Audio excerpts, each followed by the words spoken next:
এই দেখুন স্যার, আমি কি এনেছি। আরে জিৎ, এগুলো তুমি কার চোখ নিয়ে এসেছো? স্যার, এগুলো গুরুজি দিয়েছে আমাকে, তো এগুলো নিজের কাছে রেখে দাও।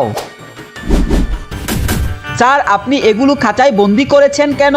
আমি কিছু করিনি বাচ্চারা, আমি করেছি এদের বন্দি। আরে মুঞ্জিয়া, তুমি কি পাগল হয়ে গেছো? আমি জানতে পেরেছি এগুলো আমাদের জন্য বিপদ। আপনি মুঞ্জিয়াকে মেরে ফেলেছেন কেন স্যার? একটু বেশি বলছে সে। চলো তোমাদের সামনে থেকে এগুলো সরাও। জিৎ, এদেরকে ম্যাজিক দেখাতে বলো। ঠিক আছে স্যার, শোনো, ভয়ঙ্কর ম্যাজিক দেখিয়ে দাও।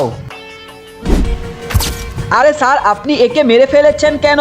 তো এটা আমার কাছে কেন এসেছে? আরে স্যার, আপনাকে ম্যাজিক দেখানোর জন্য গিয়েছে। কে মেরেছে আমার ভাইকে? বাচ্চারা বাহিরে কে শব্দ করছে? এখন এদের বড় ভাই চলে এসেছে স্যার। আমি এখন পুরো স্কুল ধ্বংস করে দিব। কি করব জিৎ, কিছু একটা বলো। লাস্ট এই ছবিটির জন্য সবাই লাইক সাবস্ক্রাইব করে দিন।